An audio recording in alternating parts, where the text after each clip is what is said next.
જય શ્રી કૃષ્ણ. શું નામ તમારું? આશાબેન. કયું ગામ? સાકરપરા. તાલુકો? સાવરકુંડલા. જિલ્લો? અમરેલી. તમને શું તકલીફ હતી ગોઠણમાં? મને ગોઠણ દુખતા. બેય? નહીં, એક જ દુખતો પહેલા. હા. એટલે મેં 3 વર્ષ પહેલા દુખતો મને. હા. ત્યારે મેં ટ્રીટમેન્ટ કરાવી હતી આ ભાઈ પાસે. હા. ત્યારે 2.5 વર્ષ થઈ ગયા છે, પણ મને હજી કોઈ તકલીફ નથી ગોઠણમાં.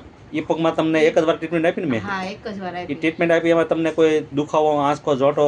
નહીં, કોઈ વસ્તુ નહીં. તમને કોઈ ઇન્જેક્શન, નહીં, કોઈ દવા, વસ્તુ મલમપટ્ટી, પાટો? નહીં, એવું કાંઈ નહીં. આરામ કરવાનો? નહીં, આરામ કરવાનો એક જ વખત ટ્રીટમેન્ટ આપીને તમને 2.5 વર્ષ પહેલા સારું કર્યું, હજી આજની તારીખમાં દુખાવો નથી ગોઠણમાં? નહીં, હજી નથી રહી. તો પછી તમને બીજા ગોઠણનો દુખાવો છો? હા.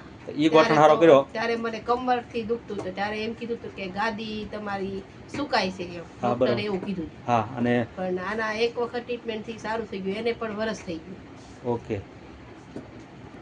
હવે આ બધા લોકો જનરલ બધા અત્યારે ઓપરેશન કરાવે છે. ગાદી ખસી ગઈ, ગાદી હુકાઈ ગઈ, ગાદી ફાટી ગઈ, લીગામન્ટ તૂટી ગયા, લીગામન્ટ ખેંચાઈ ગયા, આવું બધું ડૉક્ટરો કહે છે જગ્યા થઈ ગઈ છે.